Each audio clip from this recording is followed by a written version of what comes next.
What up, everybody? Welcome back to the Havoc Hour in spooky season, October. I'm your host, as always, Wreak Havoc. And like I said, it's October. It's that time of the year once again. And we are going back into our cinema series, revamped with a little bit of tweaks, this, that, and third. And we got two movies that we're going to be touching on in some very strong detail. And now that I have a new format here, as always, I have to go across Chi-Town to hit up my fellow horror movie aficionado to assist me with this. The Warden, Matt Ritter, host of Smack and Raw podcast, the number one wrestling podcast on Pornhub, the WHBIC. What's happening, bro? What's going on? Not much.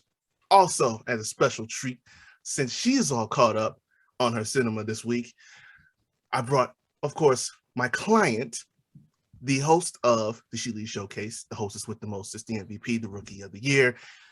You know what the deal is. The shaman of She Lee, the emancipated Miss Katie Kinzy Baby, aka Katie Vick for Halloween. Stop. You're not getting away from it. Stop. What the fuck?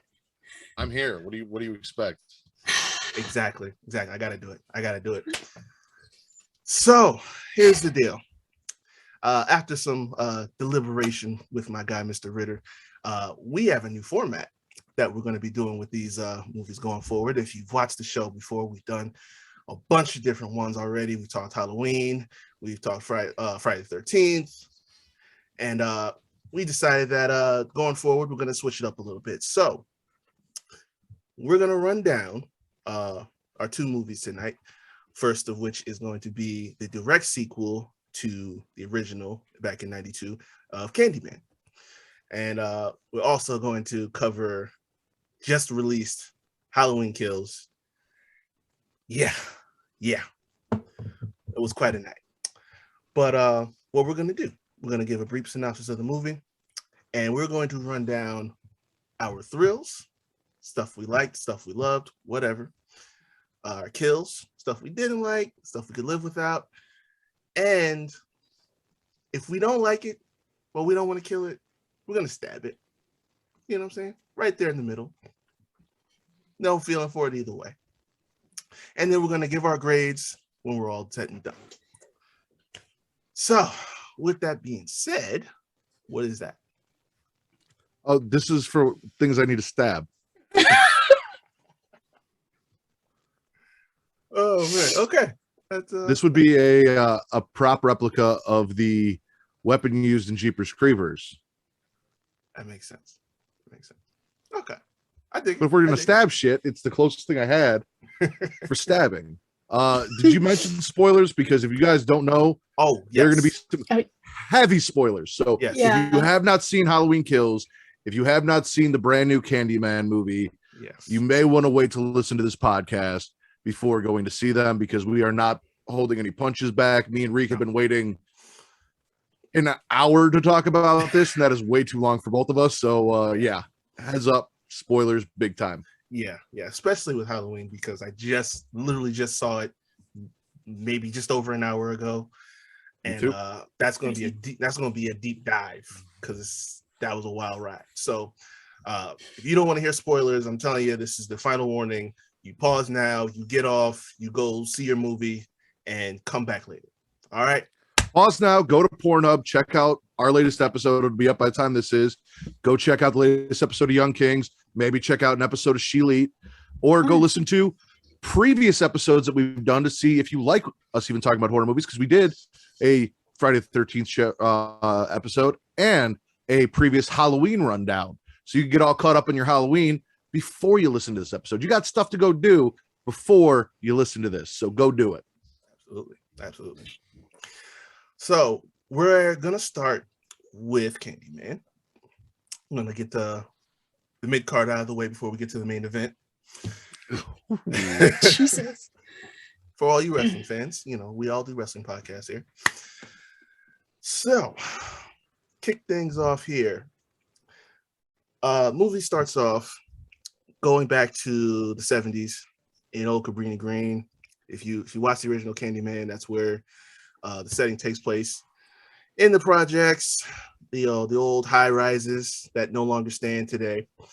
But little boy's going to do some laundry, and he runs into this elderly looking man in a brown jacket that's got candy. And cops outside, they hear him scream. It cuts to our title card, which I really liked.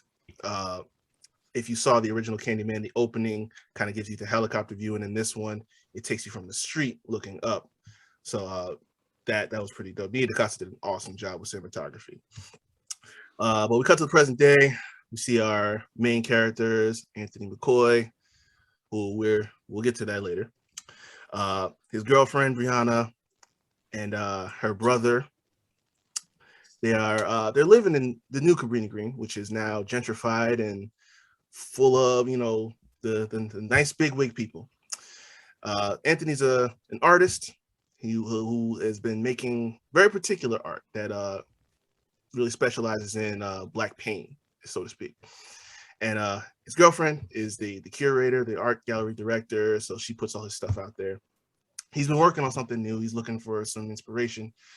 And first night in the house, Brown, his brother, tells them a story. And the story is all the events that take place in the original Halloween, the original Candyman, but it's through the lens of Helen and has no mention of Candyman whatsoever. So after hearing that story, Anthony feels inspired. So he goes traveling throughout the Cabrini Green projects. And along the way, he gets stung by a bee.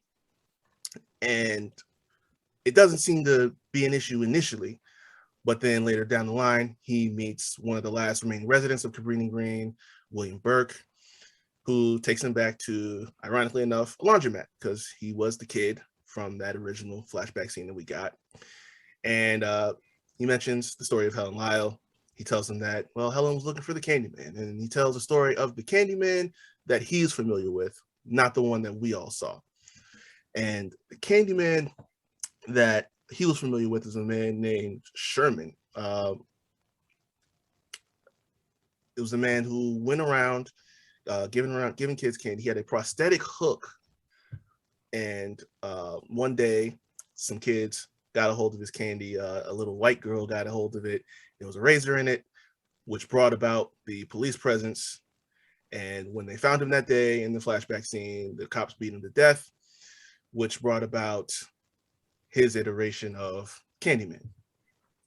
And that, because he tells that story to Anthony, that's the Candyman that starts to take form in this movie. So Anthony goes and makes a new piece, and he uses the inspiration of the story, and he puts a mirror in front of it, telling everyone the instructions to say his name 5 times as he was told in the story. And in the art gallery exhibit that night, he actually runs into an art critic who seems very all lives and blue lives matter, and who really kind of runs down artists essentially and how they contributed to what people are seeing now as the mass gentrification of their neighborhoods. But that night, shit goes south. The guy who runs the art gallery, his girlfriend, they kind of do a little callback to the original scene in the first Candyman, where 2 people are getting it on in front of the mirror. They say Candyman 5 times, and with an instant, they get taken out. And the very first thing that gets put on the news now is the mention of Anthony's piece and how 2 people were killed in front of it. His initial response is elation, because much like Roman Reigns, he's just happy that people acknowledged him. This kind of freaks his girlfriend out, and this kind of just begins a real slippery decline for Anthony as he starts to get enamored with the story and his new notoriety. He gets an interview with the art critic about everything that's going on. She says, well, she decides she's going to go off to the bathroom and try out his experiment of saying the name 5 times. She gets killed right away. And as Anthony starts to spiral out, that bee sting becomes more of an infection almost. It kind of starts to consume his whole hand, his arm, and it starts traveling up. The more he starts to spiral, the more portraits he does. He goes back to Burke and tells him what's going on. And then Burke tells him another story. And this one is about the Candyman that we're all familiar with. And the idea is that Candyman is just one of many whose story is being told and who has suffered some kind of horrific death. And their legend is told throughout the ages. And he comes to, people that say his name. It gets to the point where, now Anthony is starting to transform completely. The whole side of his body is almost mutating. He's a little freaked out about it now. And after seeing so many deaths, he goes to the hospital where he finds out that he was actually born in Cabrini Green, which contradicts the story that was told by his mother. So he goes to visit his mother, and as we find out, his mother is Anne Marie from the original movie. So Anthony is the baby that was abducted by Candyman in the original. And now that she finally reveals the truth and he feels resigned to his fate, he goes back to the old Cabrini Green projects where William Burke is waiting for him. And his girlfriend, who he gotten into a fight with because she is completely freaked out about what's going on with him. She goes looking for him, finds the laundromat because he knew that he was talking to Burke. Burke kidnaps her and takes her down to this church where he essentially coronates Anthony as the new Candyman because essentially he feels that Candyman is a vigilante of sorts for the community because without Candyman, the gentrification, the people come in and push people out of their communities. And so in his mind, they needed Candyman. So Anthony was going to be that. So he removes his hand, or what's left of it, puts that OG hook from the original right into that stump, and dons him in the iconic jacket before calling the police to bring them to there. And as they show up and Brianna winds up killing Burke, police show up as Anthony gets there and collapses. They shoot him dead. And then as the cops are taking Brianna away, and they tell him, well, listen, you can go along with our story that he attacked us and we had to shoot him, or you could be part of it. So Brianna realizes that in a way, Burke might have been right. And she takes that opportunity to look into the rearview mirror and summon the Candyman, who is now Anthony, and completely annihilates the entire police force before the bees surround him and emerges out the face of the OG Candyman, Daniel Robitaille, our Tony Todd, with the message to Brianna to tell everyone. So, what are our thrills from Candyman? You want to go first, Katie? You want me to? I mean, one of the big ones I have is cinematography, hands down. That's something I kept saying out loud to myself. I was like, everything with how everything is shot, with just subtle things in the background, like when he's at the art critic's house or her apartment, and she comes out of the bathroom and you can still see Candyman like in the background. It's little shit like that I love. So that was probably the biggest thing I loved about this movie was cinematography. Anything else? Others? That's the main one. Keep Okay. going. Thrills for me, it has to be the way they stayed true and held, but also kind of changed the original story. So I'm sure there are going to be people that are bothered by the social implications and introspection and aspects of these movies, as people tend to be. The original Candyman dealt with racism. This Candyman deals with racism, but it deals with racism in 2021 and what we see and are dealing with and discussing now. But Daniel Robitaille coming back at the end, Tony Todd's CGI phase, using letting him be the baby that was abducted that Helen actually saved from the fire. And even the whole idea that basically Candyman is an urban legend, which is what Helen was investigating when she came upon the story of Candyman, was urban legends, and how that urban legend, over time, as different people tell it changes, and the story, as it's passed along, kind of takes on its own life. So we see that with each new iteration of Candyman that we are shown, whether it's Daniel Robitaille or Sherman, like as we move on, before we are crowned a new Candyman, they give us iterations of all these different guys who have kind of taken up that mantle as it's changed. And even Helen, when they tell the story originally, it's not the story that we know, because it's Helen as Candyman, and it's Helen that abducted the child, and so on and so forth.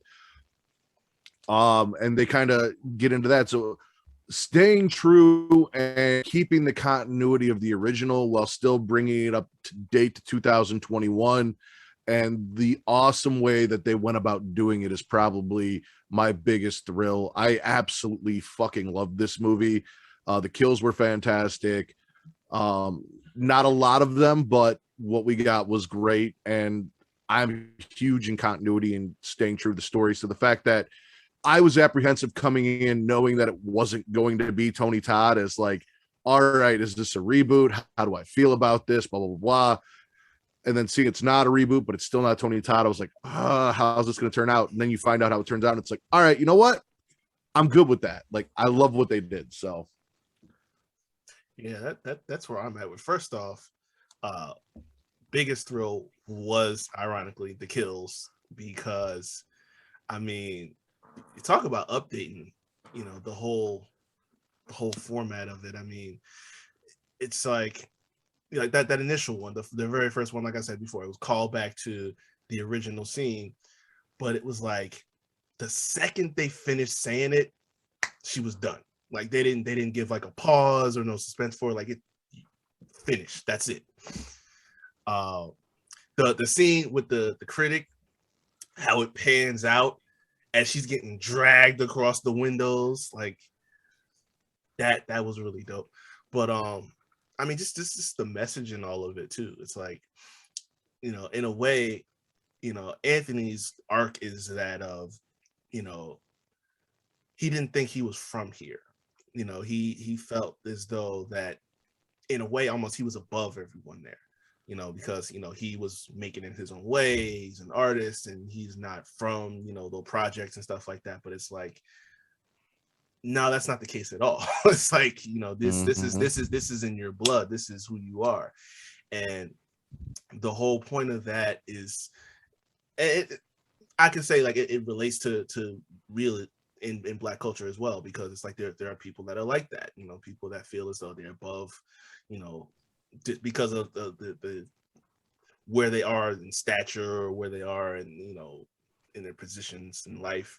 It's like they feel like they're above someone else, but it's like, no, we got the same skin. The struggle is still real for everybody. So it's like, you're not exempt from it just because of what you've done in life as comparison to me. And I think that's really what Burke was hammering home, at the end of the day, because it's like, he sees this guy, and it's like, well, yeah, you feel like, because of what you do and everything like that. And the thing about it is, he got to where he was, and this life as an artist, again, by using Black pain as your muse, like that. I think that one of his first paintings was a Black man with the noose around his neck and stuff like that. And then you see like the guy who ran the art museum, he loved it, and he says it to the art critic too. Is like, you love what we do, but you don't love us.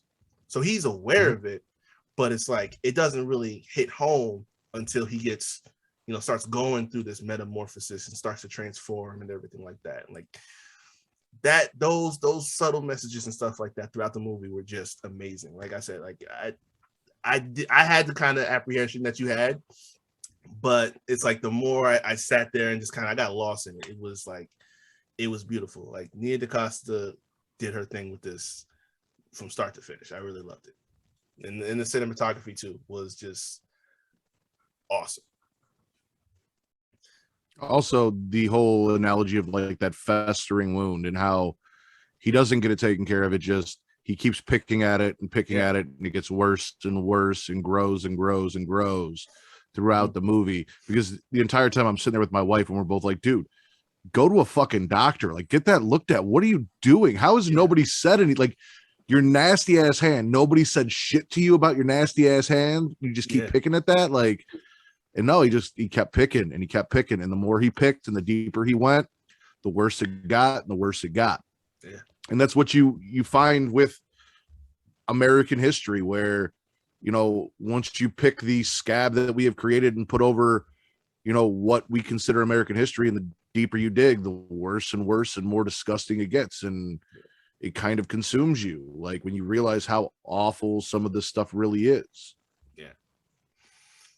That, and I mean, and like you said too, the updating of how, you know, the themes of it always had to do with something resulting with race. You know, like in the 90s, you know, it was a whole different story, but it's like it was updated to the times. This one, same thing. You got police brutality, you had gentrification. You know, it's like it all follows the same kind of pattern. And now it's like you have that perfect ending for it, where it's like, okay, and he tells her, tell everyone, because now you have another urban legend, and now you created that almost like I said, a vigilante almost. It's like he's that almost protector for the community, which is completely different from what he was in the 90s. So like you have an open direction that it, you know, they go forward with this into the future. It's a whole nother direction that you can go for it. So that was awesome. And now you have this continuity to where they don't need to keep him as Candyman. They can tell a different story, bring in a new actor and a new character to take up that mantle and continue the series on. It doesn't have to be this, that, or the other. Also, I just want to, well, you were doing your breakdown, and you at the very beginning you talked about how the cops beat the man to death, and I made a face. The reason I made the face was I wanted to say, but I didn't want to interrupt you. You're kidding me. Cops beat a black man to death? That's insane. I don't believe you. Very sarcastically. And I didn't get a chance to do it, so I just made a weird face, and I want everyone to know that's what that face was about, was the sarcasm in my head of that idea. Because that's, like you said, that's what, so in the 90s, the whole idea of racism kind of came from interracial relationships. That's what Daniel Robitaille was murdered for, was having sex with a white woman back when, you know, there were still slaves and Chicago was still plantation land. He was not a slave. He was an artist. He was a free man, but he got caught, fell in love with the wrong white girl, was lynched, murdered brutally. And then that spirit stuck to the land and continued to haunt the land and curse the Cabrini Green area. Which was a big deal back in the 90s, was interracial relationships was kind of still a big hot button topic at that time. Now we talk about police brutality a lot, which again, with everything that's been going on with the Black Lives Matter shirts that you guys sell, that we've all bought and supported and talk about because we support that cause. Like, that's the hot button racial issue now that we're discussing, and to update this to reflect what is going on in society now in 2020, 2021, 2019. I love that. You know, it's putting a whole new spin on it, and, you know, using, you know, props for using this, because there's a lot of social commentary, and we're going to talk about that later. A lot of social commentary in horror movies that people don't really think about or expect or realize, or just kind of in it for the kills or whatever. Yeah. But horror's always kind of been used as a social commentary sort of thing. And when everyone has their own story to tell, everyone fears something different. Horror is different to everyone. So this is them being able to tell horror stories from a perspective that people may not realize or see, and take life experiences and turn them into something in this way is absolutely beautiful. Like I said, I love this movie. I don't honestly think I have anything to kill from this, to be honest with you. Me either. Like, and that brings up another point too, because I gotta give him a shout out to Jordan Peele too, because he's been one of those people in the last few years that has really kind of explored that element of creating horror in a different way. You know, like Mhm. we saw Get Out, we saw Us. You know, like it's a whole different concept. Like it's not about just, you know, creating some monster or some, you know, element that someone's running from or something like that. It's a theme embedded into it that you have to pay attention to really get. But it's in its way, it's in its own horror. So I mean, that's awesome, and he was a part of this project too. So that's what really kind of got me getting wanting to go see it in the first place. I do have one kill. Go ahead. That creepy ass version of Say My Name was not in this fucking movie at all. I waited for it. I listened for it. I wanted it. It wasn't there. It was only for the trailer, and I was super disappointed because I was super stoked for that. I will agree with that. I'm not sure where they could have put it though. You could have put it at the end when she goes around the corner to go find him, and it's Daniel Robitaille with the bees. Yeah. That could have played there. It could have played during that entire scene where those white girls are getting murdered in the fucking school bathroom. Oh yeah. That would have been a good place to play, because that dumb white girl decided to take this urban myth and go bring it back to her school and subject everyone to it and spread that around, you know, because she thought it was interesting and entertaining and she wanted to grab onto it. And I'm trying to figure out, what was Minor doing in an art gallery late at night by herself? Like, I think she was with her mom. Yeah, she was with her mom. Yeah. She was? This is why I have to watch it again, because I felt like she was there by herself. I also loved how this Candyman stayed in the reflections during the kills. Yes. So he did not physically manifest himself. He was in the reflections, but he was still doing things he was killing people in the reflections, and it was having real world implications. So you see him gutting you in your reflection, but you're just being gutted and there's no one there. It's as if a ghost is gutting you in the real world. Yeah. That was really cool. I love the way that they did the things with the reflections and the mirrors with Candyman in this too. Yeah, that was for awesome. sure. Yeah, that was good. Yeah, and like the whole thing about as he kind of starts descending into this madness and stuff like that, and you see the scenes where he's just painting more murals, and then you don't really realize what it is until the scene where Brianna shows up and she starts looking at it, and it's every Candyman that he knows about.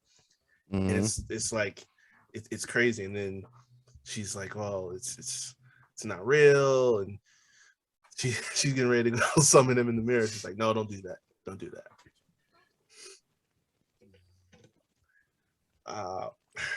and also you clearly saw where this was leading, because he was always in the wrong place at the wrong time. They were murdered in front of his exhibit about Candyman. He is at the art critic's house when she is murdered. Always in the wrong place at the wrong time. You knew it was going to lead to him being the prime suspect, and then the cops shooting him. Allowing him to take that form. You could tell what the end game was going into it, but once they said what his name was, it was like, oh, okay. So we have a clear direction of where this is going. It's just a matter of how we're getting there. And I believe, was Helen in it briefly too? What was it called? He had the recording. He had her notes that she was taking, so they played that back. I don't know if that was like her current voice or like past, but yeah, I think it was from the past. Yeah, technically it was her cameo, since her and Tony both had one. I thought we were going to see more of Anne Marie though. Like, I know like it was kind of going to be one of those things that was going to held off towards the end, but we just got that one scene. You know what? I'm okay with that, because she was his mother, but she was kind of an ancillary character in the original movie. It was more about Helen saving this child that, you know, she unwittingly subjected to this shit that Candyman used to kind of lure her to where he was trying to essentially marry her in flame and kill her so she can become like the new him or his new bride, or they could become one or whatever. So the fact that she was there and it was the same actress, and they just highlighted what her role was in the original movie and who she was to him, like she didn't do anything that would have led to like her needing to be killed or really be involved any more than she really was. I think the amount of screen time that she got and her presence in this movie was just enough to satisfy. Fair. That's fair. That's another thing I liked about it too, because that continuity between the first that first original movie and this one, how Candyman is the whole allure that he was trying to get to Helen was that we'll die together and your name will be legend, and then as soon as the movie starts, her name is legend because the brother's telling the story, and again, nothing about Candyman, it's all Helen, because she's the one that supposedly killed all those people, and she kidnapped the baby, and then she wound up killing herself. So that right off the bat, I was like, oh, okay. So you don't have any kills, Katie? Do you have any? Mm-mm. No. Yeah, I genuinely loved everything about this, to be honest. Do we have any stabs? Anything we weren't on the fence about it? Didn't really have much of a feeling for. I mean, I would have liked a little more Tony Todd, like Same. especially if we're going to CGI his face, just because that's my Candyman. I've met Tony Todd. Tony Todd's a fucking awesome dude. I love me some Tony Todd. So I was happy to get the amount of Tony Todd I got, but if I'm being selfish, I would have liked more Tony Todd. So yeah, I'm definitely in that same boat, because as I looked at it, I'm like, okay, so Tony Todd's not going to be like the Candyman that we see throughout the movie, but he has a role in it. Like there's at least a cameo, so it's like, okay, maybe there's a flashback, or maybe there's like something that we can integrate him into over the course of the movie. But it's like when it ended, I'm like, but the movie, it's clearly the movie's about to be over. Like you can't just give me this like quick 10 seconds and just leave me like that. Like now it's like I want that's the what sequel. I'm saying. Even if there was a scene where when he was shot and killed, Tony Todd in whatever mirror realm or spirit world or whatever kind of passed along the mantle or had a talk with the new Candyman as the mantle was passed along to him, where we saw Tony Todd, the original Tony Todd, that would have been cool. Like I said, I just wanted more Tony Todd. I love me some Tony Todd. So yeah, absolutely. Miss Bebe, you got anything? Nothing I can think of. No. Yeah. I think it's time for the main event, Reek. Oh yeah. But before we get there, I'm pretty sure I get a grasp of it for all of you guys. But for me, I'm giving this an A for grades. Yeah. Oh yeah. Yeah. I mean, I'm not going to give this an A plus. It wasn't my favorite horror movie of all time, or even in the last 10 years, but it was a very, very, very satisfying sequel. After almost 20 years, or more, 30 years, almost 30 years 30, yeah. from the original. It gave me everything I could have wanted from a Candyman film. So yeah, no, definitely a solid A. Yeah. A, 100%. Yeah, absolutely. And like you said, if we get another one, we got a direction. We have multiple directions we can go. So future looks bright. Now then, some time has passed, and I composed myself a little bit better, so now we can talk properly about this. So just over the weekend, Halloween Kills came out. I'm now about 2 hours removed from seeing it. I know Mr. Ritter saw it about the same time I did. Katie, you saw it yesterday, I'm guessing? I saw it yesterday, yeah. Okay. All right. So, kicking things off, we go right back to Halloween night to 2018. Little what's his face again? Lonnie's kid. I already Cameron? forgot. Cameron. Yeah, there you go. Cameron. Yeah. Cameron's roaming the streets, and he finds Hawkins, who is alive somehow. Shocker. But right there, we cut to a flashback to 1978, which I was hyped for because I knew it was coming, and it was better than I even expected it would be. We go to the flashback that tells us what happens in the aftermath of the original film as the cops go to hunt down Michael, and they go back to his home, which was reconstructed and the way it's supposed to be. I'm so happy about that, but we'll get to that later.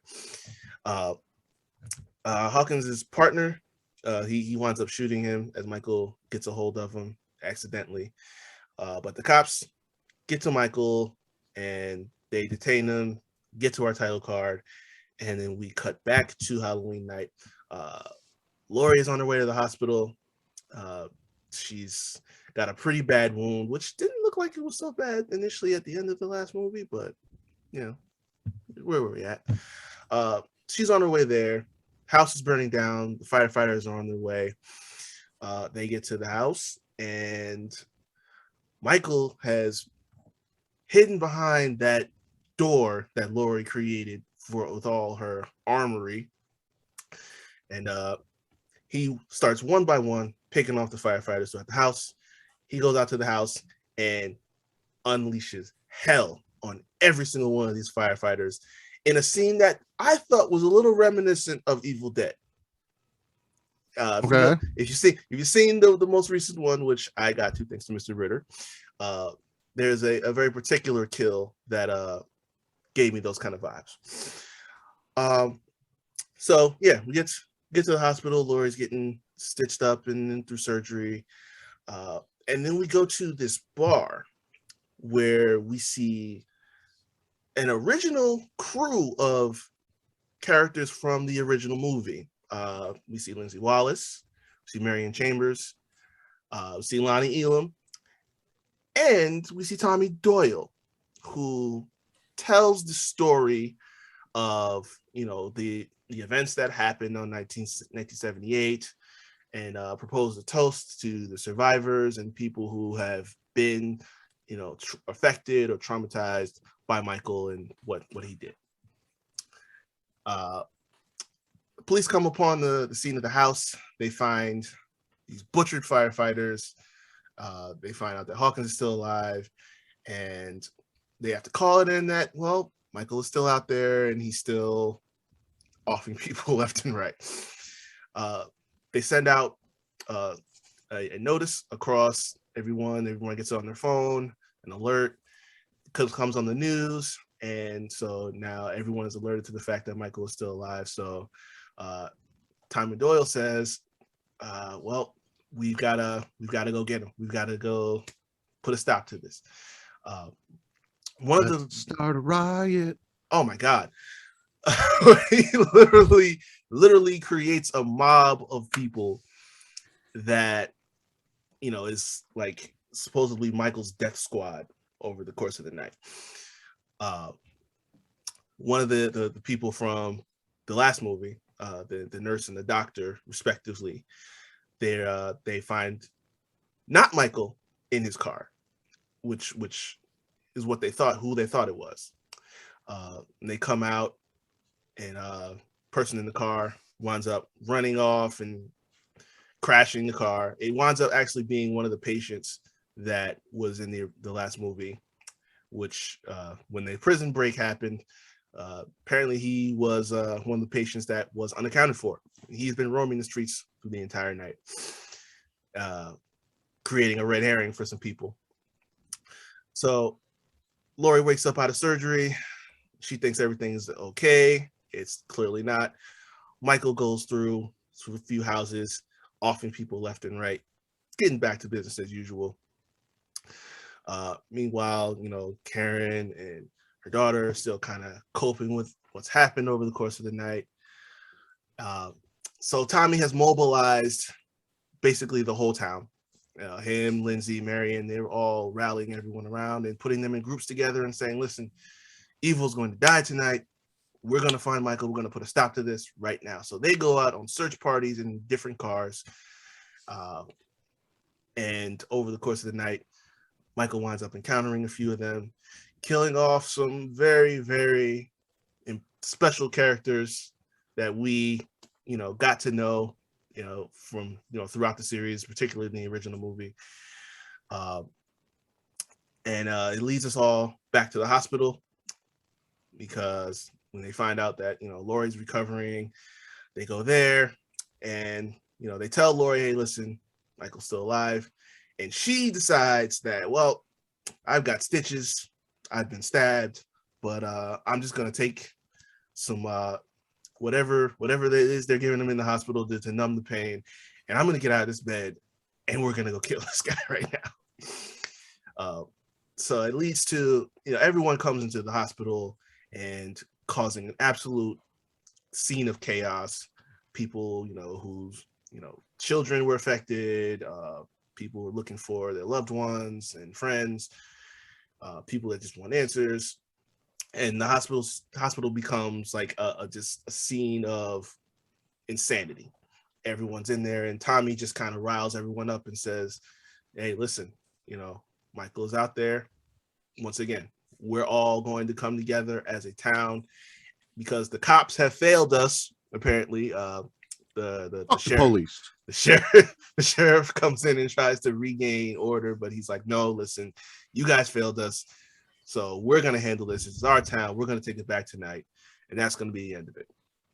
And I don't know how, but the other patient that that wasn't accounted for winds up in the hospital, and they think that he is Michael.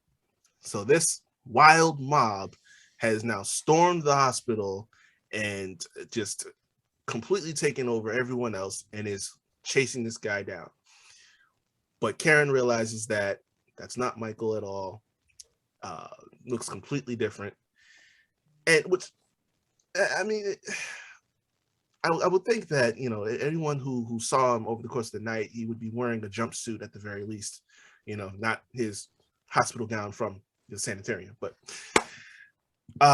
they chase him down, and Karen tries to keep him safe, locked up in a room. But they start breaking it down, and this patient just completely, with everything that's happening, and the guy's clearly not in his right state of mind.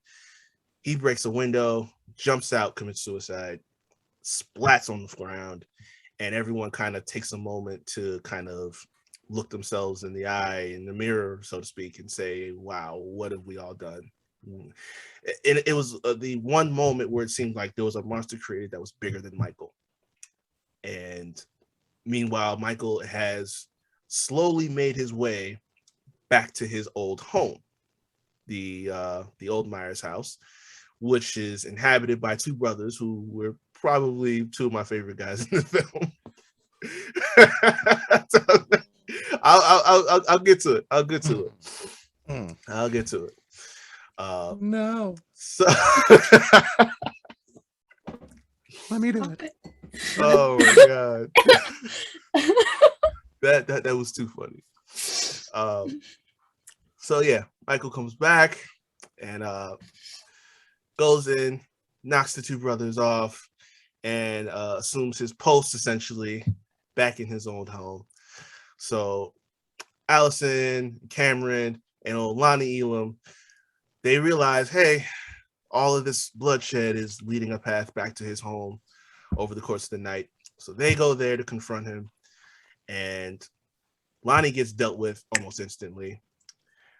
Cameron and Allison go in there, and Cameron gets fucked up, in a real bad way.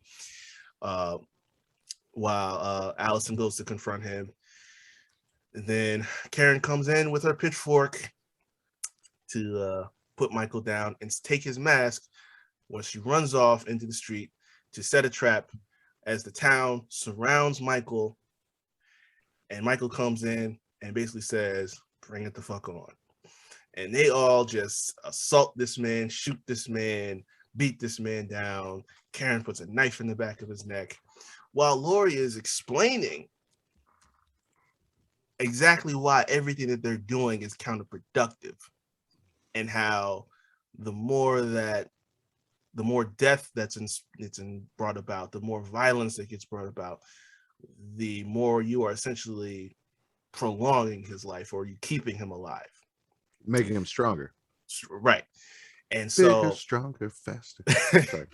And as soon as she gets done, Michael gets up, and in probably one of the craziest, wildest sequences I've seen in any horror movie, just runs through the entire mob, including OG Tommy Doyle and Sheriff Brackett, before cutting back to the Myers house, where all the EMTs have arrived and they're taking care of Allison.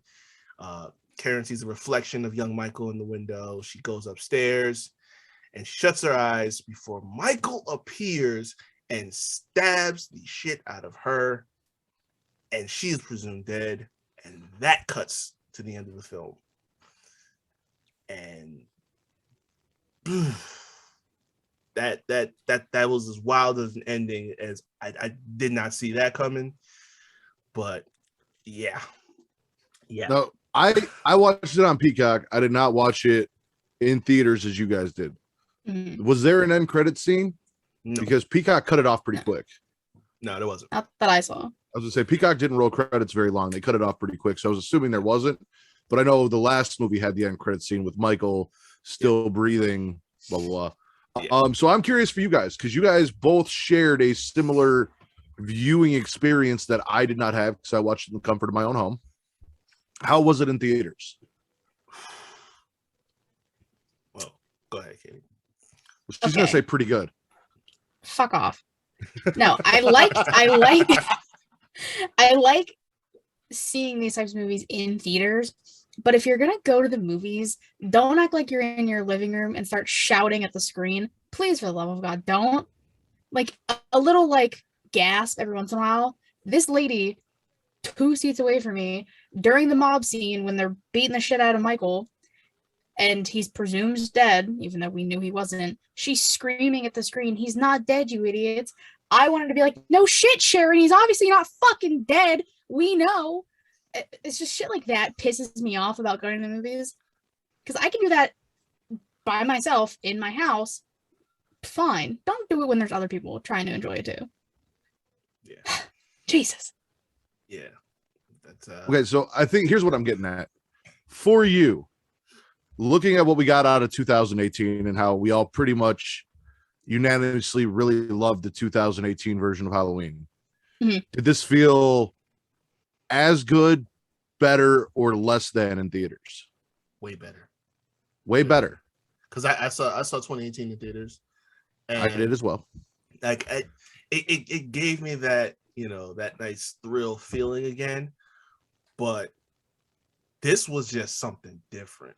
I mean, like that feeling, and not even so much just with like everything with Michael, but it's like, again, like the mob and everything that was going on there. Like there was just a visceral feeling the whole way through that just, it's like it was hard to do it justice. You know what I mean? Like I can say, like, if I watched it at home, if I watched it on Peacock, like it would still have an effect, but it wouldn't be the same as me sitting in the theaters to watch it. It was just different.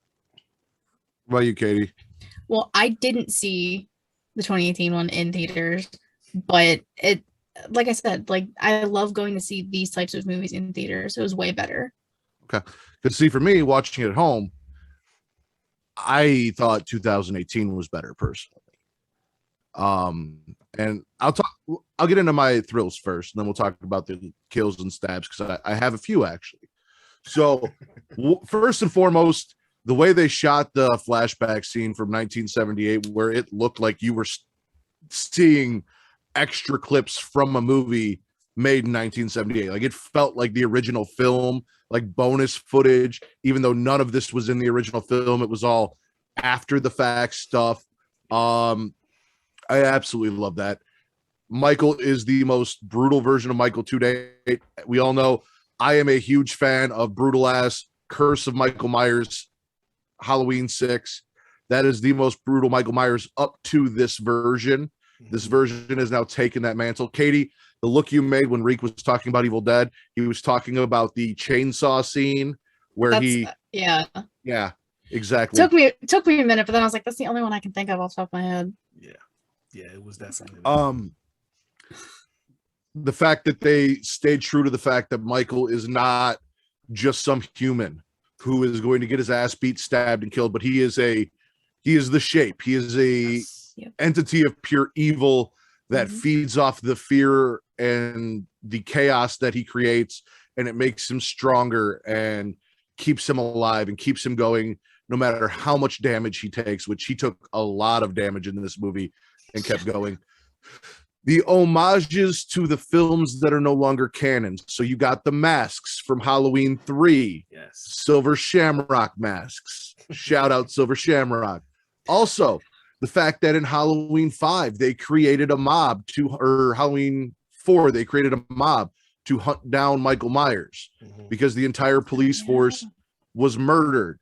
And they killed the wrong person in Halloween 4. They shot that dude in the bushes thinking it was Michael, and it wasn't. Just like this mob, even though this was a social commentary on mob mentality and the way the internet acts, forcing this person to commit suicide because they are attacking him relentlessly, even though he wasn't actually the person that they had the issue with, or their issue wasn't specifically him. Right. He took the brunt of their abuse and committed suicide. So you had that social commentary in this movie, but it paralleled Halloween 4, and that, I don't know if you noticed it, Reek, but the scene where Lindsay Wallace is running away from Michael through the forest looked a lot like Jamie Lloyd in Halloween 5 running through the forest. Yes, it did. It absolutely did. The way they shot that, I saw that.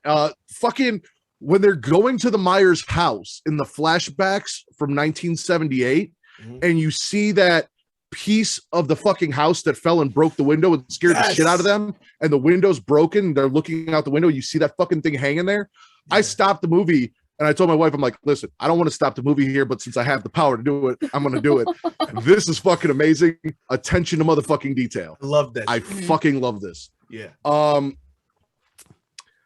Again, kills. Oh my god. I tried to keep count. I gave up. Like at one point I was like, okay, I counted about 6 just with the firefighters. Yep. And then you realize that you didn't see all the firefighters and then their bodies were everywhere. I'm like, nope, I'm done. I'm not even going to try and keep a fucking kill count here. Because I wanted to come on and be like, this was clearly the most kills of any Halloween movie. Hands down, period. Well, the thing is, there's been so many police station slaughters that were like unaccounted for, that we don't have the final tally for. That's like, you can't even really tell. There's been 2, and I would argue that the amount of firefighters killed in this movie equals any amount of police officers in that police station, because Haddonfield is not a large town that has a large police force. So I would say that the firefighters probably equal the amount of police officers in each. And then all of the kills on top of that, this surpasses, I think, any Halloween film for kills, just on-screen kills. If you take away the off-screen stuff where you didn't see, just the on-screen kills, because they normally discount like how many police officers are in there. So if you discount that fact, it's still the most kills. It's fucking amazing. There was a lot that I loved about this movie, but it also just, well, I'll get to it when we get to the kills. We'll get to the kills. Yeah, I'm very interested to hear that. Go ahead, Katie. I mean, okay, well, Matt basically said like everything, so it's kind of hard to just go off that. I mean, yeah, the kills, but Cameron's death, Jesus fucking Christ, that like hurt. I like had taken him and I was like, I hated it so much. And seeing Karen die was such a shock. I sat there as the movie ended, just like covering my mouth. Everyone was like getting up to leave, and I was still sitting there. I was just like, are we ignoring this, that she's dead? Nobody really cared. I cared. It was so good. like thinking about it and having the time to like sit on it, it was a damn good movie. Not pretty good. It was damn good. So for those of you who are wondering what this is about, after Katie went to go see it, we told her no spoilers. I just asked her in general what she thought about it. And she goes, "Oh, it was pretty good." And when I read it as like, yeah, it was okay. Yeah. And that brought a immediate sense of slight disappointment to me because I really wanted Katie to come back and be like, "Oh my God, that was fucking awesome." And I didn't get, "Oh my God, that was fucking awesome." I got, it was pretty good. Yeah. So we have been giving her shit about that Yeah. since she said it, because neither of us we were both waiting to see it till today. She had seen it a whole 24 hours before us. So we're like, pretty good. Fuck. Yeah. All right. Now I downplayed it. Because when you say pretty good, you think of this. If you're not watching on YouTube, I'm doing the shaky it was pretty hand good thing. Yeah, that's I and that with everything that I had, in terms of feeling and thought going into this movie, the fact that, like I mentioned before, it got delayed for a year, so it's like we've been waiting so much time for it. It's like, and the way they've been talking about how it was going to make you feel, I'm like, I was really anticipating it. I was so hyped to see it. So when she said pretty good, I'm like, oh, you don't want to tell me that. You don't want to tell me that. But yeah, it was not just pretty good. It was fucking damn good. Do you have any more thrills, Katie? No, like I said, Matt basically said. I mean, you can piggyback on what I said and talk about why you enjoyed what I talked about too. If there's something you really loved. No, I don't want to. I'm sorry. You should have gone last. No, it's fun. No, it's cool. This, like I said, I share the sentiment Katie had, but it's like Karen's death was like the icing on the cake of that, because, like I said, the whole movie just created reaction after reaction after reaction. That last one, just like, I sat there. I was telling Matt before we got started, I'm like, I had a tremble as the movie ended and I sat there. I haven't had that in years, like from being a little kid. I mean, that was so much in what felt like a long time, but it really wasn't.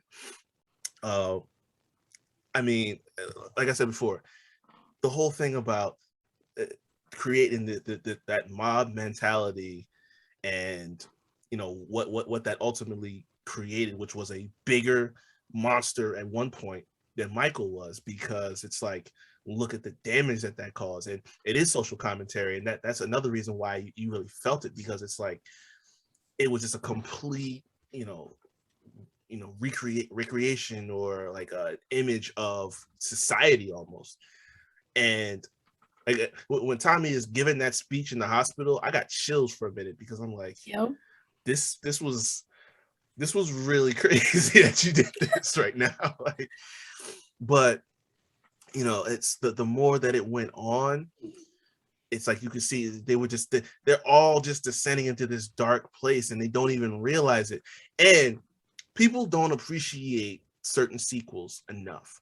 But I go back and I watch them so much that there's very little quotes I don't remember. And this one I took away from, because I felt like it directly related to this particular instance. So in the first sequel, in Halloween 2, the Marshal's taking Loomis and Marion back in the car, and he's telling Marion how Halloween and Samhain is all this stuff. It's not about, ghosts, goblins, witches, stuff like that. It's about the unconscious mind and how people are all afraid of the dark inside themselves. This was the perfect type of what's the word I'm looking for? It was the perfect painting of the dark inside all of these people coming out, because you saw it on full display, and it was as raw as humanly possible. So I love that. But then, of course, like you said, Michael is on a whole different plateau. Like this was more Revenge of Michael Myers than Revenge of Michael Myers. Like this made part 5 look like child's play. Like the whole tagline was about him getting back, and if I watch it back again, it's going to feel pedestrian compared to this. It did. From the first kill all the way on through the lady in the first house, the lady and the dude with the mask on. I mean, Phil and Shonda. yeah. That alone, this dude literally, right? Hold on. Why are you making that face? You remember that? Well, for Well, one, you just watched it, yeah. I had the benefit of watching it at home, so I had subtitles on, so I caught their names because it said Phil and Shonda every time they talked. Also, Right. they were the majority, if not the only bit of comic relief in this movie. They were fantastic. Their reactions, everything that they did was great. And it was the small bit of comic relief that we got in a very heavy movie was that scene with them and what happened to them. So that is why I remember their names, but also subtitles. Well, you say that, but I also say the scene of was it Big John and Little John? Anytime they were on screen. Anyway, we'll get there. Go ahead, Rick. Yeah, but I gotta say, like, this dude literally went to that shelf and starts until he got to his signature knife. He just took each and every one of them and just stuck them in this man until he got the one he was looking for, and then he walked off with it. Like, that is just, I feel like there was just a deliberate dark sense of humor almost with a lot of these kills, and it was crazy. And what was great about that was we're watching that, and my wife's sitting there, and she goes, "But why?" And I was like, "Why not?" Like, man had to find a knife. Where else you put him? You gonna put him back? No. Well, he's here In a back. I'm just like, I'm not against it, but I'm just like, damn. Like, everyone. Oh man. But yeah, then there was just certain ones that was like, it just hit. Like, I didn't expect Marion to die. I didn't, I wasn't sure what it was going to be towards the end of the movie, but it was like early on, I was like, yo, that hurt. like Marion was always like that side character that, doesn't get too close to the action, but just enough that she sees what's going on, but she'll still survive. So when I saw that, I was like, oh, well, she went to shoot at the gun, it went empty. I'm like, you're fucked. I'm like, I don't want to see that, but it's just the way it had to go down. Oh, and the exact replica scene of the very beginning of Halloween, where she is in the car and Michael is on the roof and he breaks the window the same way. Yes. He grabs her the same way. That whole recreation with her, because it is the actress who originally played her, just like it was the original actress that played Lindsay Wallace and the original actor that played Sheriff Brackett, who's just chilling in the fucking hospital as a security guard now. Loved that. Yeah, like all of the, kind of bringing it back to the original. Like I said, I knew about the flashback scene because when they were doing production on it, they posted there was a picture that got posted to Instagram of Michael wearing a clean white mask, and the scenery that's supposedly supposed to look older. And they talked about how there's going to be some kind of flashback scene to the original night. I was like, oh, okay. But yeah, that they made it look as real as they possibly could. Like, that you really couldn't have told me that wasn't an additional scene. Like you said, even the mask looked good, because I mean, it's hard to recreate that exact face, but they came pretty damn close. At the end, before the mob whooped his ass, when the mask is laying on the floor and he walks out into the street and the mob shows up before he bends down, you get a side view real quick of Michael's face, and you see that the eye that he was stabbed in by Lori with the coat hanger is all still fucked up. Which has been a big complaint throughout the series, is Michael Myers after Halloween 2 got shot in both of his eyes. How can he see? He just walks around. He's fine. You see his eyes are fine later. So they kept that too. Like, they hit his face for the most part. Yeah. You don't ever really see his face, but when you do, that damage is still there. That eye is still fucked up, and I appreciated the shit out of that too. Oh yeah. Yeah, most definitely. Yeah, I mean, continuity is it's appreciated now, especially after all of that, chopped and screwy shit that we got in so many sequels.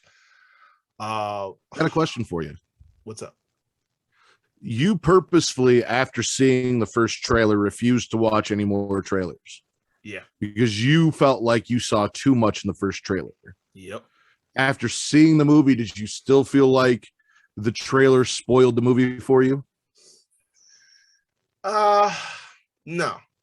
I could have done without seeing the firefighter scene early. Like, I think it would have gotten a better reaction out of me here, on this night. But honestly, like, a lot of it just, I don't want to say it caught me off guard, but it got a reaction out of me I didn't expect.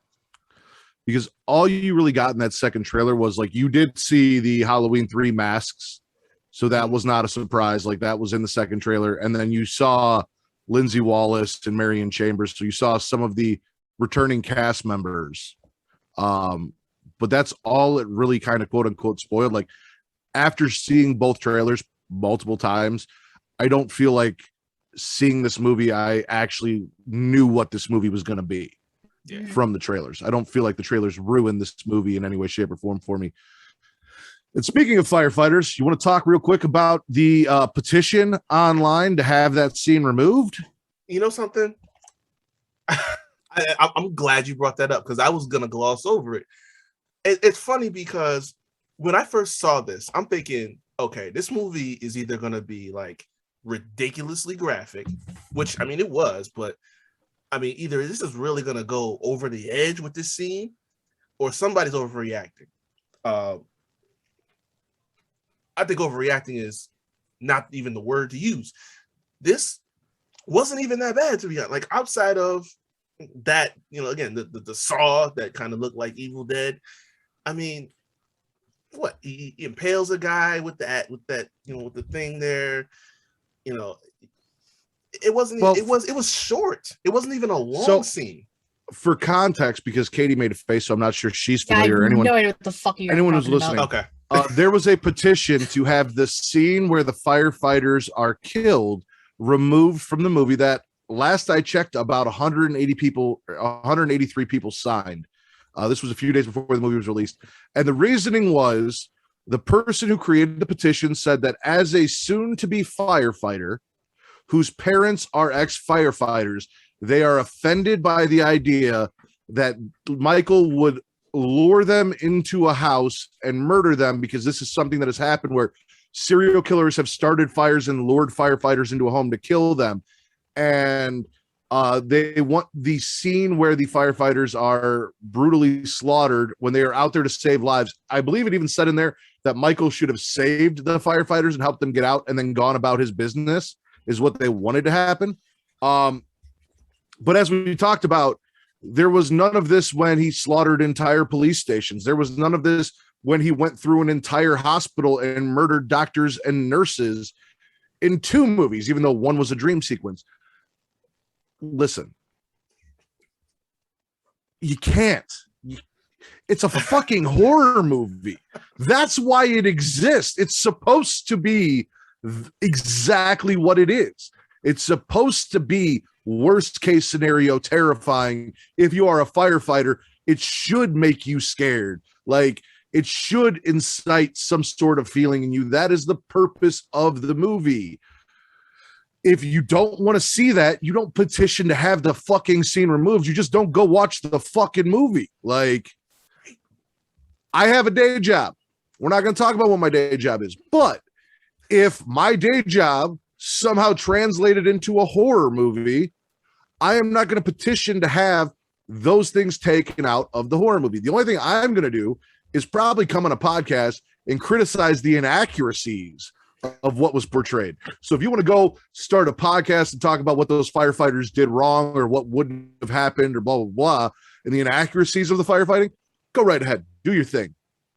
What's up? I have one, like, right off the bat there, since you mentioned it. I don't think there's a fighter in America or the world that would spray water on a man that just walked out of a burning building with a weapon in his hand, who is clearly coming towards you. This is only defense.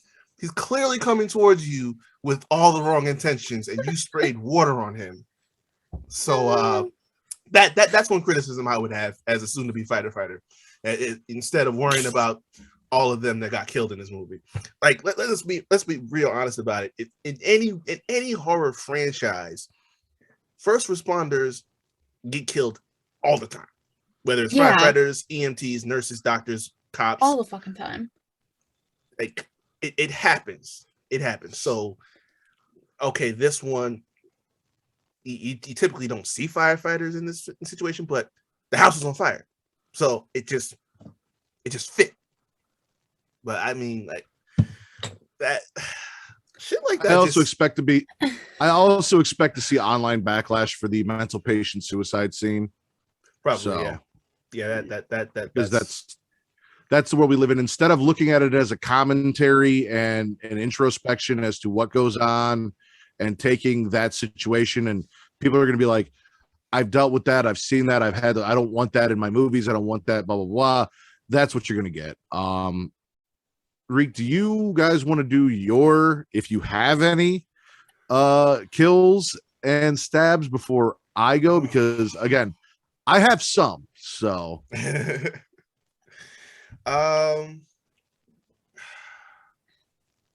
don't think I have any, to be honest. Yeah, I really don't think I have any. I mean, like, it's still fresh, so I mean, but I don't think I have anything that there's nothing I honestly disliked about it. It was it did the job for me. Okay. Katie? I'm sitting here trying to think, and there's nothing I can think of. But if you say something, it might spark something. I watched it a day ago, so it's not fresh in my mind anymore. Okay. Right off the bat, Big John, Little John. Not the characters, the names bugged the piss out of me. Hey, Big John. Hey, little. That whole thing was weird. Like, you could have just called them John and Carl, but like the Big John, Little John, and the tall guy being Little John, it just seemed too fucking cheesy. It took me out of most of their scenes because I'm like, this is fucking stupid. Also, I love that it's fucking Stewart. Like, that was great. I love that, they're both guys from Mad TV. That I was fine with. Them living in the Myers house was cool. The whole prank that got played on, I'm like, I'm good with all that shit. It was just the names specifically and them calling each other Big John and Little John repeatedly bugged the piss out of me for some reason, and I don't know why. It was just fucking weird. Sure. What should be? I didn't like Anthony Michael Hall. It's probably going to be more of a stab because Anthony Michael Hall was not the original Tommy Doyle. No, he wasn't. So, all right. I get the social commentary and I'm good with the social commentary, but sitting at home and not being in the theater, that speech didn't hit for me the way it hit for you. Honestly, for me sitting at home, the entire mob scene almost felt out of place with the rest of the movie and kind of, for me, like disrupted the movie. It felt like something added in after the fact that wasn't part of it. It disrupted the flow of the movie for me. And that kind of threw me off.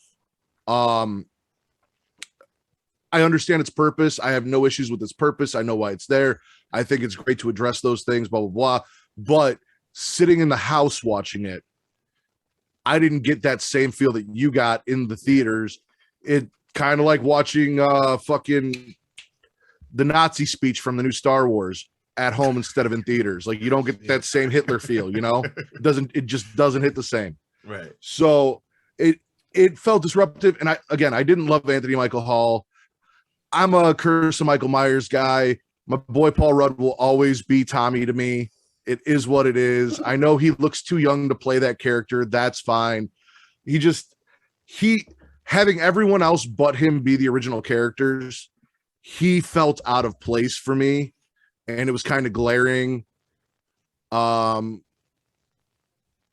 do love that they did tie in how Lonnie was the kid from the original movie that was picking on Tommy and was also the father, blah, blah, blah, blah. And then we got to see him, this and that. But yeah, no, really those things are the only, oh, and one last, at the end when he's coming down the stairs, after he's killed Cameron, they didn't play the Halloween theme. And then I sat there and I thought, did they actually play John Carpenter's score of Halloween that entire movie? And I couldn't really remember a spot unless it was in the flashback that they did, but I don't recall hearing John Carpenter's score during the movie that entire time. They played a different score as he was, as they replicated him coming down the stairs and everything.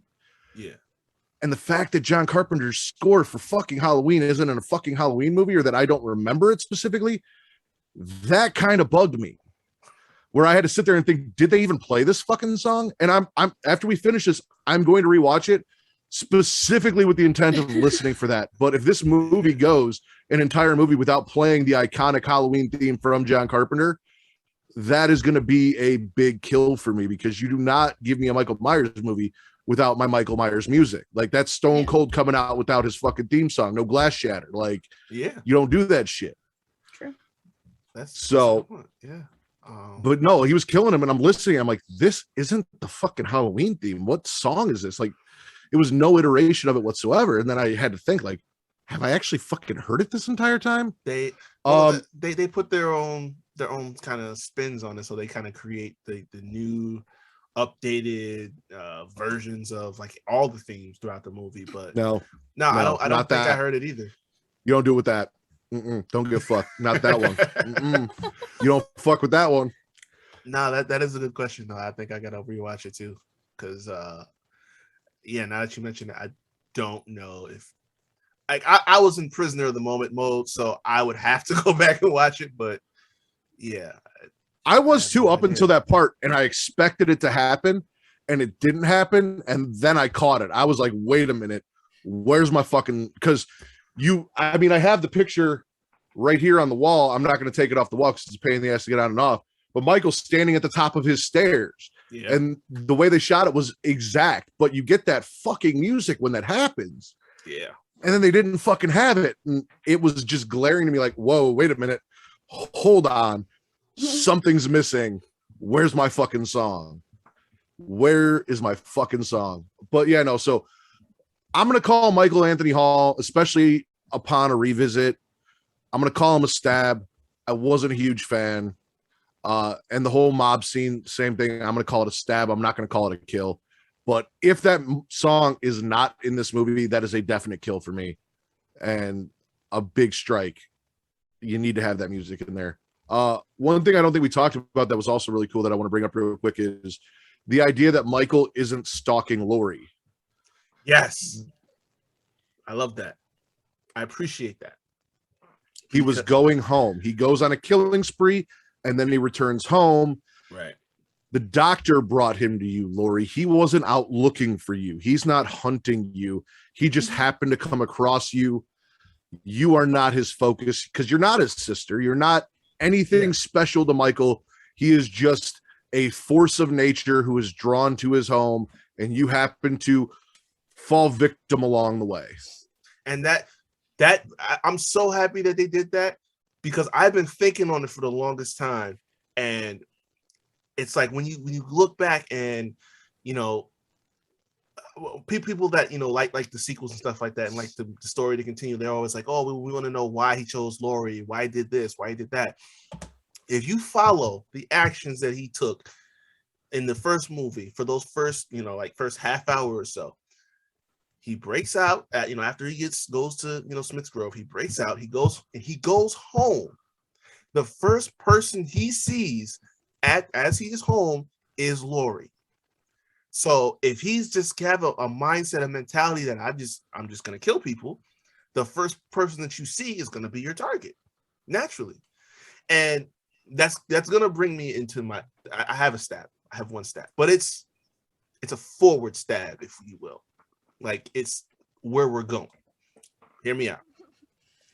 I had a theory going into this movie of what the overall thing about, Michael's arc was going to be.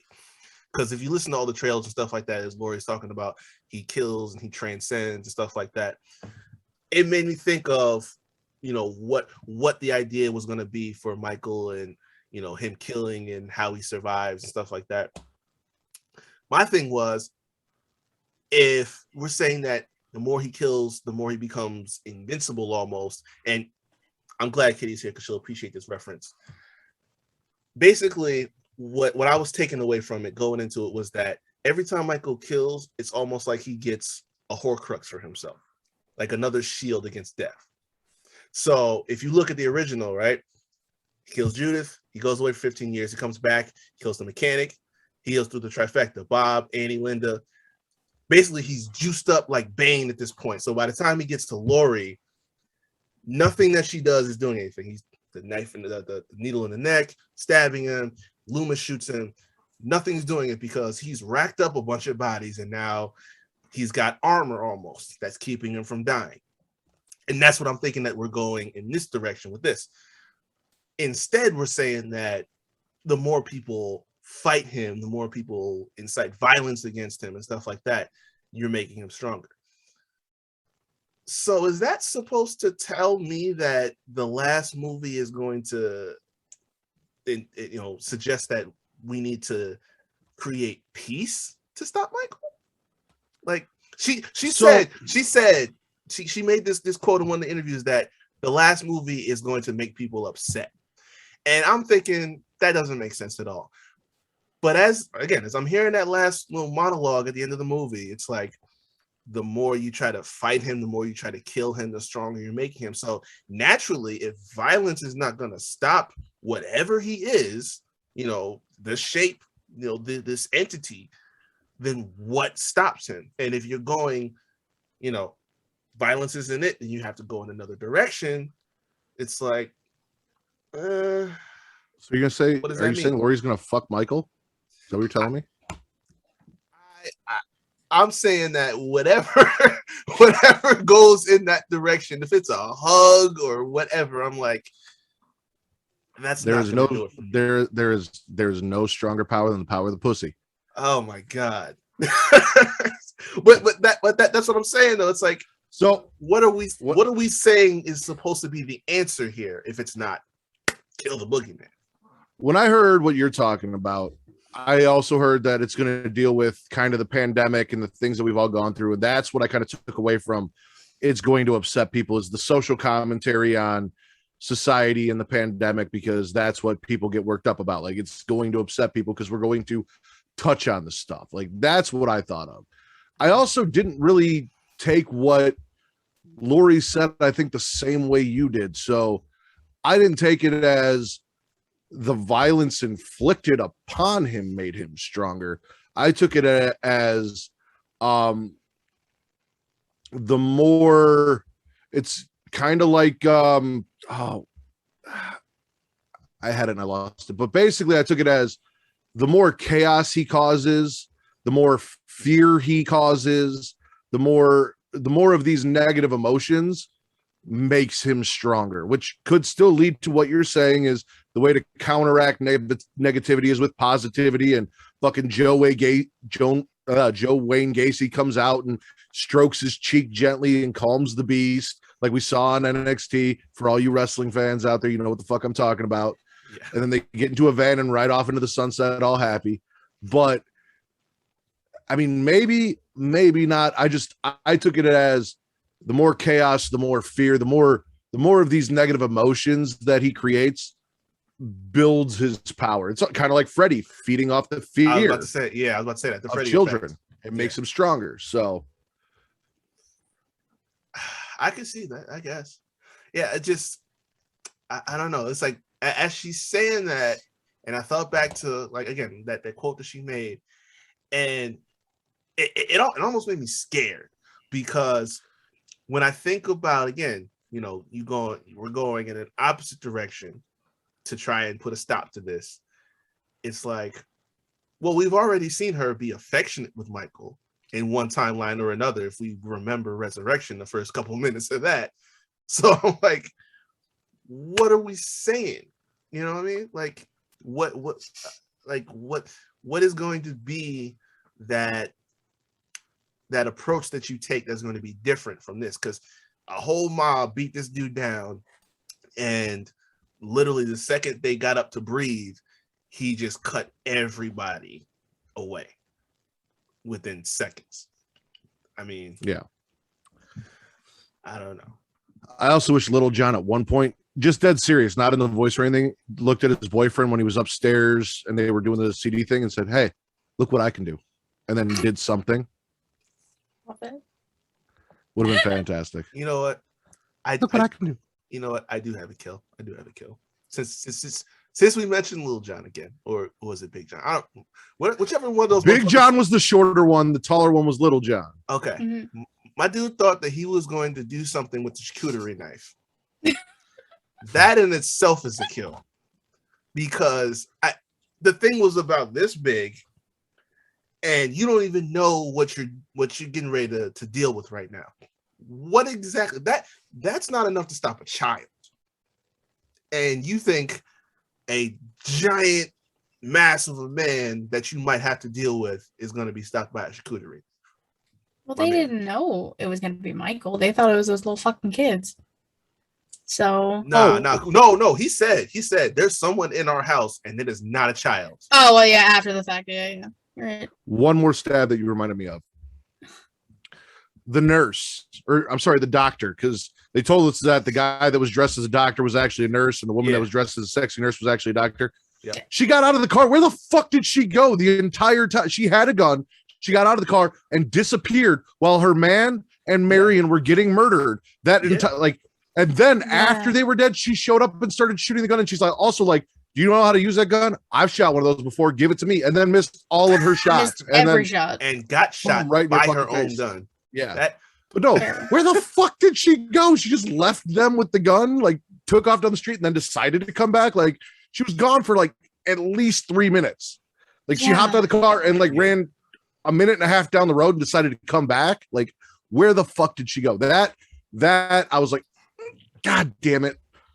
Damn it. But yeah, that was definitely a kill for me. Like, where the fuck did you go? Yeah. Yeah, no, the whole last scene was just, I mean, it was nuts, but in particular that they really kind of made it, they cut it all and got quiet when he kills Tommy, and they kind of just have that look at each other, and it's like it kind of takes you back again to the original, because it's like there's this little boy who is like deathly afraid of the boogeyman, and now all these years later he's an adult and he's like, "No, screw this, we're gonna kill the boogeyman tonight." But then it's like now he did everything he possibly could, he watched everybody die, and now he's just looking them in the eyes like, "He got me, that's it." It's crazy shit. And I don't know how, I haven't even processed. I don't know how I feel about Karen getting butchered like that. Like, because that's another one to look at too, because it's like she spent her whole life, being prepped and prepared for something that she thought was never coming. So it's like she had the mentality to be ready, but she didn't see it as real. She didn't believe the whole boogeyman thing until he appears. And now it's like the one thing that you fought with your mother on for so long, and you tried to convince her wasn't real. That's the thing that gets you. Like that was the thought process I went through for a minute. But that's just me. I can't quote it exactly, but there's a line from Cabin in the Woods where they've got the new security guard, and he comes in and he goes, "Have you been prepped?" And he goes, "Yes, I have." And he goes, "And did they explain to you that being prepped is not the same as," I don't remember the exact word, but that's exactly a perfect analogy here, is being prepared, but not knowing, because she never knew what the actual horror of dealing with Michael Myers was. Her mom can try to prepare her for it, can try to train her for it and all of that. But until you are in the midst of the storm that is Michael Myers coming down on you, murdering everything around you, trying to kill your family, you have no idea. So she was basically dealing with PTSD in this movie of seeing what her mother tried to prepare her for and finding out exactly how awful this is, because they thought they killed him. They thought it was done. And then they found out, no, you didn't. And it's like, I shot him in the fucking face. We burned him alive, but he's still coming. After everything that my mom did to him and Dr. Loomis did to him, 6 shots, falling off a balcony, he was still alive. What more can we do to kill this man? It's just an axe to the head. Neither here nor there. They tried that. Chop his head off. No, nope, we're not getting into that. We're not doing another movie. It's called veto power. Yeah. So I don't know. I'm good with her dying. Also, I love that she was actually being a Karen in the hospital when she was bitching about the security and everything. Yeah. And to her daughter. But yep. I'm okay with it because obviously now Allison was supposed to be the new Lori, it seemed. She is the granddaughter, the young one, the teenager whose friends got murdered, blah, blah, blah, blah, blah. You still have Laurie Strode. Yeah. Karen's just kind of somewhere in between. Of the two, she's the most expendable. I would have been more shocked if they had murdered Allison in this movie than I would have been Karen. So, yeah, that's true. I'm gonna ask this. How'd you feel about CGI Loomis? If that was, I loved it. Okay. I do. Cool, honestly. I'm sitting there and I'm looking, at least on my TV, I was like, I know it's not Loomis, but that fucking looks like Loomis. Like, yeah. I was excited. It sounded like Loomis. It looked like Loomis. They gave me fucking Loomis back. Like, yeah. I can't be mad at that. Yeah, I felt honestly, I felt the same way about it as how they did what's his name in Rogue One. Like, they did that effect to kind of get, because it wasn't for long, it was just for a shot. But I was looking, I'm like, wait, is that like a yeah. So I'm looking, I'm like, did they get like a really good actor, or is that CGI? Like, they did it really well, and it's a quick scene. So I'm like, all right, I'm not gonna complain because I'm just looking at this right now. But I'm like, yo, that's pretty dope. No, I can appreciate that. CGI Loomis is a big thrill. Big thrill. Yeah, I'm here. Because fuck Sartain. Fuck that. Yeah, fuck Sartain. Yeah, and that's the other thing too. And they kind of they let it be known in the last movie, but Sartain was always kind of a red herring in terms of like the Loomis character. It's more clear now than it was in the last movie, but Laurie is essentially the new Loomis because like that, she's the one that truly understands, and that monologue kind of irons it out completely. And like you said, Allison is basically becoming that Laurie character. She's becoming that final girl. Like, even though as she fell down the stairs and kind of like, I guess she broke her leg or something, kind of like Laurie did in the original movie. So I'm like, the roles are kind of changing there. So that I like too. Wow, we took a lot of time on that. I knew we were. That's why we saved this for last. We don't have any more stabs. We don't have any more kills. No, I think I'm good. Okay. We're giving A+ all around, correct? No. I told you. After watching it on the TV and not getting that theater experience, I liked the 2018 better than I like this because of the mob scene, because Tommy Wallace. It kind of ruined the flow of the movie for me. It took me out of it. So as much great as they did here, I cannot give it an A+. I'm still going to say that 2018 and this are probably the best sequels in the entire franchise, the original. Yeah. I'm going to go with an A-. I was almost going to go B+, specifically because, like I said, I didn't get the same sensation that you got from Tommy's speech. I was taken out of the movie by a couple things. Big John, Little John, and the entire hospital riot scene that occurred felt like it disrupted the whole flow of the movie. It felt like something from a different movie inserted into a Halloween movie. It didn't feel like part of the movie to me watching it at home. So Yeah. that is why. But after talking about all of the things that I really loved, I bumped it up to an A-. So, Okay. which I get that too, because like when I initially saw the teaser and I saw like who was playing Tommy, I was like, I had that same feeling. Like I don't know how I'm gonna feel about this going forward. And even as I was watching the movie, I wasn't like 100% because I'm looking at him compared to what the character, and it's hard to do that. His character compared to what he was, in the original movie, like because he's a kid. But again, it didn't feel like it fit, Yeah. And obviously, if you had the original actors, it's a whole different story. But I get what you're saying from that point. The whole speech scene, mainly the thing is that it just felt like this kept building. It kept building to a fever pitch, particularly with him. It's like he starts the night off calm, cool. He's just, remembering, the night, that night before as a kid and stuff like that. And the town is calm. But then as things keep progressing and things go on, it's like it keeps going and building up to the point where in that moment, it just explodes. And that's how you see the whole mob just turn into rage mode. And it's like, that was the feeling.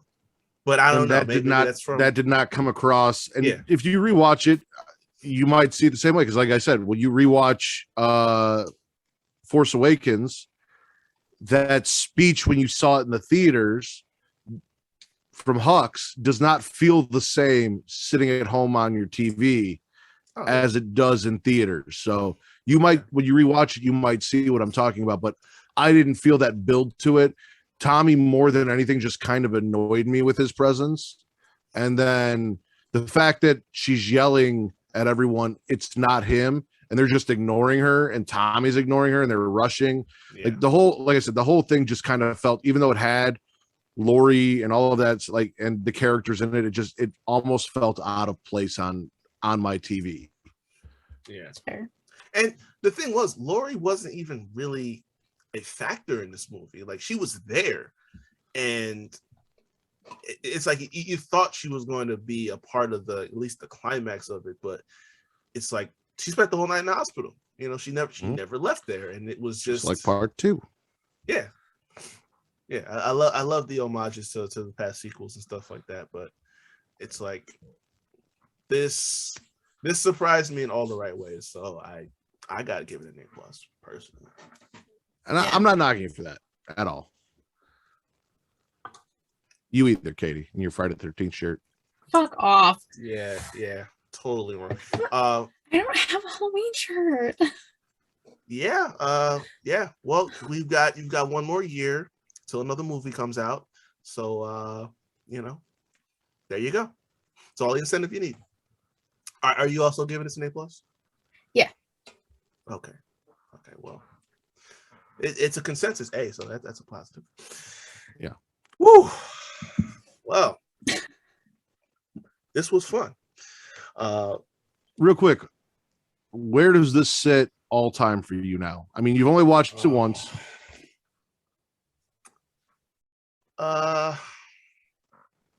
This is probably gonna change after I watch it a second time, but I'd probably put it top 5. I mean, yeah, it's easily top 5. So for me, obviously, even though my favorite movie is Halloween 6, it's my favorite version of Michael Myers. I just have a love for that film. If I were to rank them, it would obviously be the original is number 1. You can't beat the original. And then 2018 was number 2. And then I would have probably said 2, 6, 4, H2O, Resurrection 5 for me, with 5 being last because it is my least favorite of the franchise. I don't know if I'd put this above 2 or on the same level as I'd put with 2, because 2 is still really good, and I do love Halloween 2. Yeah. But this is definitely below the 2018. So this is somewhere between 3 and 4 for me. Yeah. That's close to what I got. I would have the original 2018 4 H2O, and then I'd have this one at 5. And right below that would be 2, 6, and then everything else.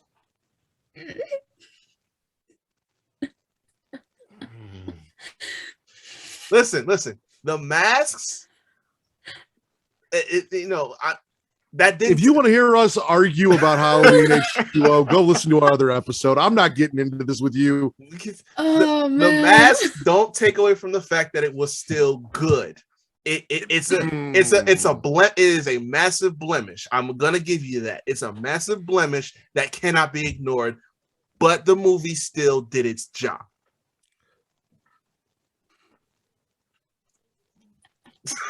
Got those nostalgia glasses on. I'm not, no. Oh man. Yeah, like you said, we did it. We did a whole episode on the franchise, so go check that out. You can hear more about this conversation. Speaking of checking stuff out, you guys have a whole lot of content and stuff like that for people to check out. So before we get out of here, please plug your socials and all of that wonderful stuff that you guys like to do. Ladies first. Yeah, I kind of figured. Okay.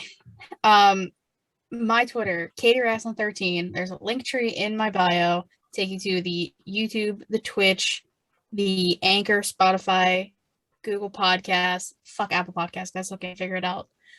For Sheely Showcase, I have Inside the Mind of with Reek, with Matt. Justin's comes out on Monday. I'm filming Vince's tomorrow. I have a lot. I literally had to write out a schedule because I'm doing so many fucking shows. Matt's going to be on the next She Showcase on Thursday with me. And Justin is going to be joining us too, apparently. Oh, okay. Yeah, he I thought I asked was me. special for a second. No, I'm going to play it as like I need 2 people to fill Savannah's shoes kind of thing. But I'm going to be nice about it. Don't make that face. He asked. I said yes. But No, whatever. I'm down with working with Justin. I got no problem working with. I'm just giving you shit. I know love you Justin. I know you are. And us and Justin are going to do a collab show for She Lead in the crowd on Saturday, I think is what we said. Works for me. You're the boss. Yeah. I wrote it down. As Saturday. long as you're prepared this time. I am. I am going to be prepared this time, I promise. But I got a lot of stuff coming out with Sheely Showcase. So I'm very excited. We can argue about Halloween H2O on that show. Cool. I'm down. If I let you. I might start muting motherfuckers. Who knows? You would never. Try me. You open that Pandora's box, sunshine.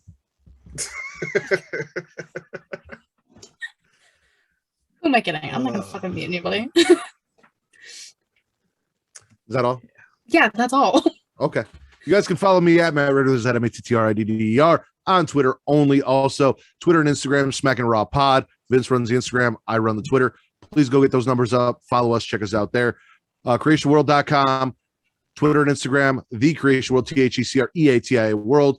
Creation World is the banner under which the Smacking Raw podcast exists. You can also find them at Facebook.com/Creation World and the Smacking Raw podcast specifically at Facebook.com/groups/Smacking It Raw.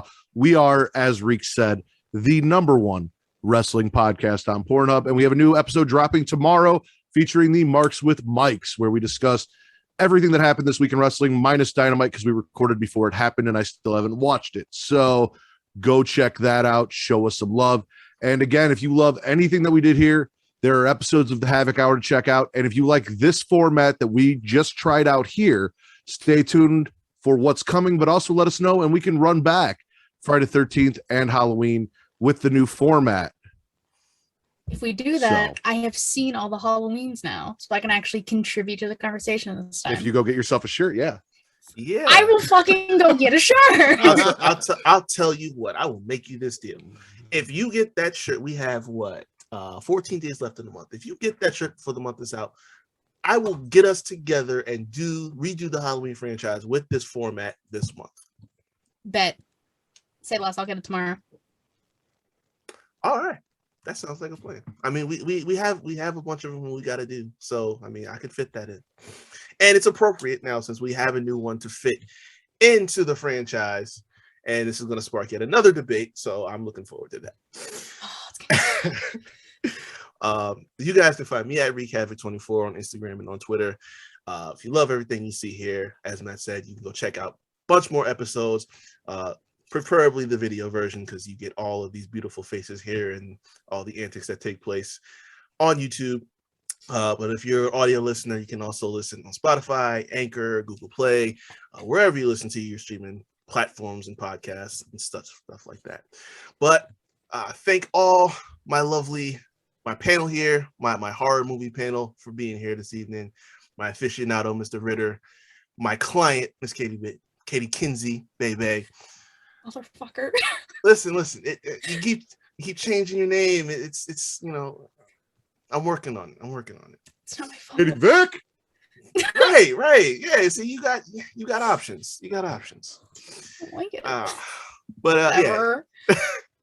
Yeah. If you listen this far, thanks for listening. Just about 2 hours. So I know a lot of people don't tap in that long, but it's great discussion. But I do when I'm on. That's true. But this has been the Havoc Hour. I'm your host, Reek Havoc. For my guests, Mr. Ritter and Miss Katie Kinsey Bebe, this has been the Havoc Hour. Thanks for listening, and we'll see you soon.